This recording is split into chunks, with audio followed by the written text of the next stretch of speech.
L'air était lourd, mais pas à cause du temps. C'était le genre de chaleur qui prenait naissance au plus profond de la poitrine, se recroquevillait dans le ventre, faisant oublier les mains. Ses mains étaient partout, agrippant ma taille, glissant sous mon chemisier, ses doigts effleurant la dentelle de mon soutien-gorge.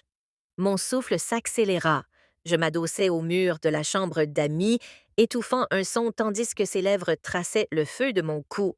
Avant que l'histoire ne commence, prenez une seconde pour aimer et vous abonner, car cela m'a fait plus de bien que vous ne le pensez. Travis, l'ami le plus proche de mon mari. Sa bouche était chaude, pressante. Son eau de Cologne, boisée, audacieuse, familière, emplissait mes sens.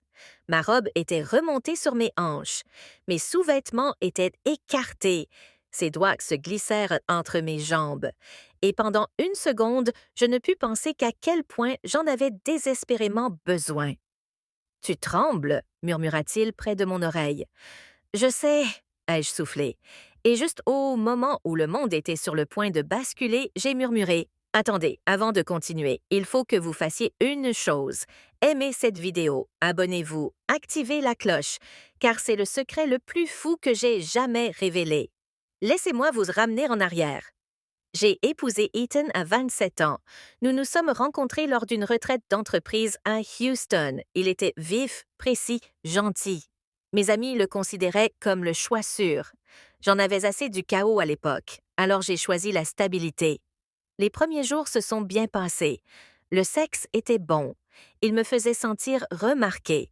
Nous avons emménagé ensemble, nous nous sommes fiancés et nous sommes mariés lors d'une cérémonie chaleureuse juste à côté d'Austin. Des rêves de clôture blanche. Un Golden Retriever nommé Max. Toute la vie de banlieue. Mais les choses ont changé, petit à petit. Les promotions d'Eton signifiaient de longues heures et des nuits blanches, compris. Mais après quelques années, je me sentais comme un trophée poli. Bon pour le spectacle, mais vide à l'intérieur. Puis sont arrivés ses amis, Travis et Mike. Travis était le copain d'Ethan à la fac, tout en charme sauvage et en séduction audacieuse. Mike était plus calme, attentif, toujours en retrait. Au début, leur attention semblait inoffensive. Un petit coup de pouce pour mon ego. Travis me faisait un clin d'œil quand je me penchais pour prendre une bière.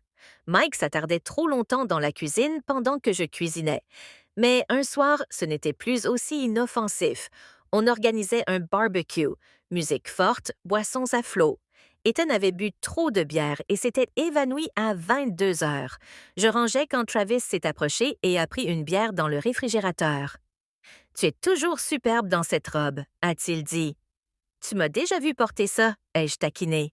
« Oui », a-t-il souri, « mais ce soir tu la portes pour moi. » J'aurais dû en rire, je ne l'ai pas fait. Au lieu de ça, j'ai dit doucement. « Ne te fais pas d'illusions. » Il s'est rapproché, le souffle chaud. « Tu es trop belle pour être coincée avec un homme qui quitte la pièce à 22 heures tous les soirs. » Quand a été quelque chose en moi s'est figé parce que pour la première fois depuis des mois, quelqu'un m'a vue. Pas comme une épouse, comme une femme. Et je ne me suis pas éloignée, j'ai murmuré. Peut-être que j'ai besoin que quelqu'un me rappelle ce que je ressens. Penser à lui, à son assurance, à son audace me tenait éveillée. Je m'allongeais à côté d'Ethan, faisant semblant de dormir, imaginant les mains de Travis sur moi. 2 semaines plus tard, c'est arrivé.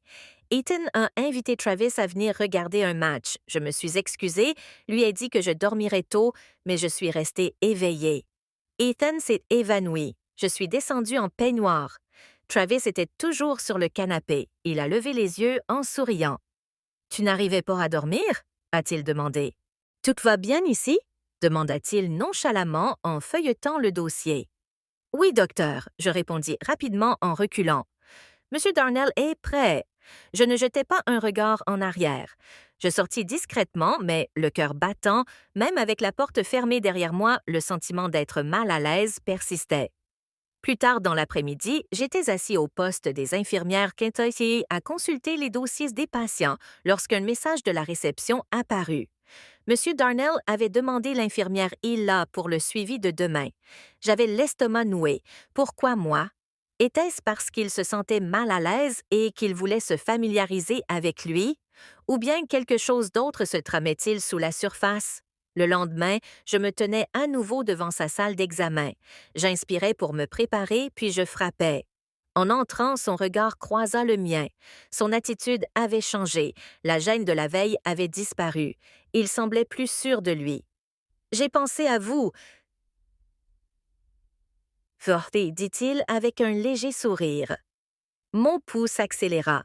« Commençons par votre examen, Monsieur Darnell, » ai-je répondu sur un ton purement professionnel, mais son regard est resté immobile. Même pendant que je posais les sondes et vérifiais ses constantes, je sentais qu'il m'observait, non pas comme un patient, mais comme quelqu'un d'autre. Quelque chose en moi me criait « Ce n'est pas normal ». Le lendemain matin, j'ai essayé de me convaincre que je dramatisais, qu'il était peut-être simplement gêné et qu'il ne voulait rien dire. Puis la situation s'est reproduite. 10h00, nouveau message. Monsieur Darnell est prêt. Il a demandé à vous voir spécifiquement. Mo, ça ne pouvait pas continuer. Je suis entrée dans la pièce, la plus vigilante possible. Je n'étais pas là pour être amicale. Je n'allais pas jouer le jeu. Bonjour, ai-je dit d'un ton neutre. Commençons. Il a affiché le même demi-sourire. Je suis contente que ce soit vous. Je n'ai pas répondu. J'ai agi rapidement, gardant mon détachement et ma routine. Mais il s'est penché en avant, la voix basse, et a dit « J'ai pensé à vous. » Je me suis redressée immédiatement. « Monsieur Darnell, je suis là pour vous prodiguer des soins médicaux. Restons professionnels. » Il hocha lentement la tête comme s'il avait anticipé cette réponse.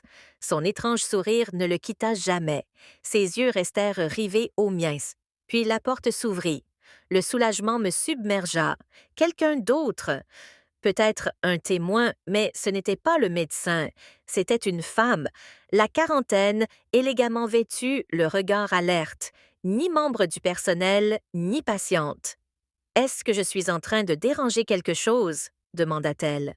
Monsieur Darnell tressaillit. « À peine, mais suffisamment. »« Non, pas du tout. Je reculais du lit, je finissais juste. » Elle ne bougea pas. Elle le regarda, puis moi, puis de nouveau. Ce regard, je le savais. Sa femme, je n'attendis pas. Je quittais la pièce, le cœur battant, les pensées s'emballant. Je venais de sortir de quelque chose qui était sur le point de se dénouer ou qui avait déjà commencé à le faire. De retour au bureau de l'infirmière, j'essayais de faire abstraction de cela, mais je n'y parvins pas. Cette femme savait quelque chose, ou du moins elle le sentait, et elle n'avait pas tort. Plus tard dans la journée, un autre message est arrivé. « Monsieur Darnell vous a de nouveau demandé. » C'était tout. J'ai contacté Sarah, notre infirmière en chef, en me plaquant contre le réfrigérateur, faisant tomber des aimants. « Chambre? Bon. J'ai Dieu, demanda-t-il. « Canapé? » murmurai-je. Et on l'a fait. Ethan, à peine à 3 mètres de moi, dormait tandis que son meilleur ami faisait gémir sa femme dans les coussins. C'était imprudent, c'était mal, et c'était tout ce que je voulais, semaine après semaine. Ça continuait. De brèves rencontres dans la buanderie, au motel, sur les parkings, des moments volés qui semblaient électriques. Ethan ne s'en doutait pas. Mais Mike est arrivé. Un jeudi, Ethan était en déplacement professionnel. J'ai reçu un SMS. « Mike, tu es libre ce soir? » Mike, le discret. « Quoi de neuf, Mike? Je t'ai vu ce soir de poker. » Mon cœur s'est figé. « Moi? Comment ça? Mike, toi et Travis, vous pensiez que j'étais partie. » Je ne l'ai pas fait. J'ai failli laisser tomber mon téléphone, mais son message suivant m'a surprise. « Mike, je ne suis pas fâchée. Je me demande juste pourquoi lui, pourquoi pas moi? » J'ai attendu 1 heure avant de répondre. « Viens! » Quand il est arrivé, il m'a demandé « Tu es sûr? » Il a hoché la tête. Mike était différent, pas brutal comme Travis. Il était lent, délibéré, tendre. Il m'a touché comme si j'étais quelque chose de rare. Et ce soir-là, j'ai ressenti quelque chose de plus que du désir. Je me sentais désirée. Ça m'a effrayée. Mike n'a pas arrêté après ça, Travis non plus. Bientôt, je jonglais avec les deux. Et ils se connaissaient. Un vendredi pluvieux, Ethan est parti pour une retraite professionnelle. Travis a envoyé un texto. « Tu es seul? Quelques minutes plus tard, la sonnette a retenti et Travis et Mike sont restés là. Qu'est-ce que c'est? A demandé Frozen. Travis a souri. Il faut qu'on parle. La voix de Mike était calme. On se connaît. Ça ne nous dérange pas de partager. Tu plaisantes, murmurai-je. Non, dit Travis. On te veut toutes les deux. Tu nous veux, alors pourquoi pas? Je ris nerveusement. Un plan à trois, appelle ça comme tu veux, sourit Travis. La première fois, je tremblais. Je m'assis sur le lit dans mon peignoir de soie, attendant. Il m'embrassa d'abord doucement et lentement, puis Travis prit l'autre côté de mon cou. Tu es à nous ce soir, dit-il. Ils me déshabillèrent ensemble, mains et lèvres partout. Pour la première fois, je me laissai aller complètement. Ça ne s'arrêta pas là. Travis était le feu, rapide et sauvage. Mike était de l'eau, profond, émotif, me demandant ce que j'aimais, me regardant dans les yeux comme si j'étais tout que qui existait. Mais bientôt, la jalousie s'installa. Travis me voulait pour lui tout seul. Mike commença à me demander si j'étais heureuse en mariage, si je quitterais un jour Ethan. Je lui ai dit non. Ethan était la stabilité. Ils étaient une échappatoire. Puis vint la nuit qui a tout changé. Ethan revenait de voyage. Je lui ai offert à dîner. Je l'ai laissé me faire l'amour avec notre douceur habituelle. Il s'est endormi en souriant, ignorant que je brûlais encore intérieurement. À 0h47, mon téléphone a sonné. Travis, porte de derrière.